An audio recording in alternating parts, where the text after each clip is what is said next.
আমরা কি আদৌ স্বাধীন?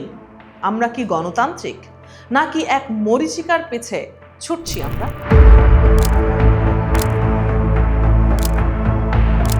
2024-এর গণ অভ্যুত্থান, রাজপথে রক্ত, হাজারো মানুষের স্বপ্ন। লক্ষ্য ছিল একটাই, শৃঙ্খল ভাঙা এক নতুন গণতান্ত্রিক বাংলাদেশ।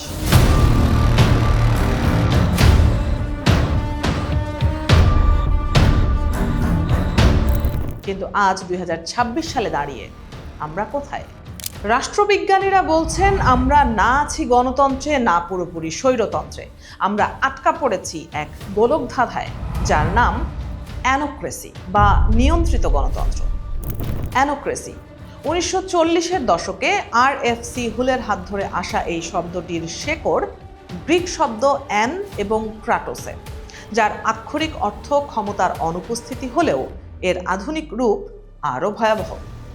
এখানে ভোট আছে, সংসদ আছে, বিরোধী দলও আছে, কিন্তু নেই শুধু প্রাণের স্পন্দন, অর্থাৎ মানুষের কথা বলার অধিকার।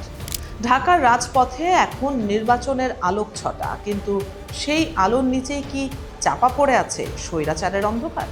পরিসংখ্যান বলছে এক রূঢ় সত্যের কথা, যে সত্য আমরা হয়তো দেখতে চাই না, কিংবা আমাদের দেখতে দেওয়া হচ্ছে না।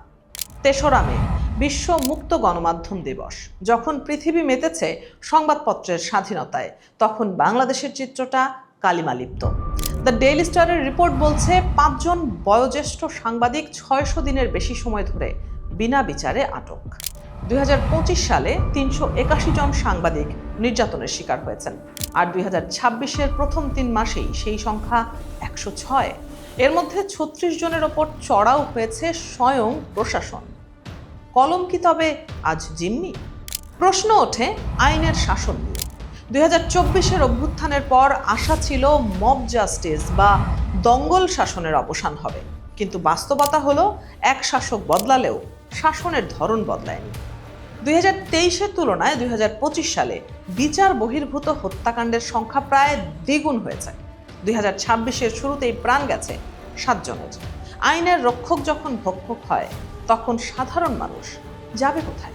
রাজনীতির ময়দানও আজ এক বিষাক্ত ধোঁয়াশায় ঢাকা। দেশের অন্যতম বৃহৎ রাজনৈতিক দল নিষিদ্ধ। গণতন্ত্রের প্রধান শর্ত যেখানে সবার অংশগ্রহণ, সেখানে নিয়ন্ত্রিত অংশগ্রহণ কি প্রহসন নয়? 2026 সালের নির্বাচনের পর আমরা এক অদ্ভুত মবক্রেসি বা দঙ্গল শাসনের রাজত্ব দেখছি। ডক্টর ইউনূস সরকারের আমল থেকে শুরু হওয়া সেই বিশৃঙ্খলা কি আজও আমাদের তাড়া করে ফিরছে? রাজনৈতিক সহিংসতা থামেনি। 2026-এর প্রথম 3 মাসেই নিহত 43 জন, আহত 2000-এরও বেশি। রক্তের দাগ যেন বাংলাদেশের রাজনীতির পিছু ছাড়ছেই না। এমনকি যেখানে শেষ ভরসা পাওয়ার কথা, সেই বিচার বিভাগও আজ থমকে আছে এক অদৃশ্য আতঙ্কে। জ্যেষ্ঠ আইনজীবী সারা হোসেনের কণ্ঠে সেই শঙ্কা স্পষ্ট। বিচারকরা নাকি জামিন দিতে 10 বার ভাবছেন। আমলাতন্ত্র আজ দলীয় মোড়কে বন্দী। সাধারণ মানুষের জন্য আইনের দরজা বন্ধ হলেও বিশেষ মহলের জন্য তা যেন অবারিত। এই কি তবে সেই কাঙ্ক্ষিত স্বাধীনতা? সংখ্যালঘুদের নিরাপত্তা নিয়েও উঠছে বড় প্রশ্ন। 2026-এর প্রথম 3 মাসেই 21টি সাম্প্রদায়িক সহিংসতার ঘটনা। ঘরবাড়ি পুড়ছে, উপাসনালয় ভাঙছে, রাষ্ট্র কি তবে নিশ্চুপ দর্শকের ভূমিকা পালন করছে? বিশ্লেষকরা হুঁশিয়ারি দিচ্ছেন, এই গুমট পরিস্থিতি, এই অ্যানোক্রেসির কানাগলি দেশকে নিয়ে যাচ্ছে এক মহাবিপর্যয়ের দিকে।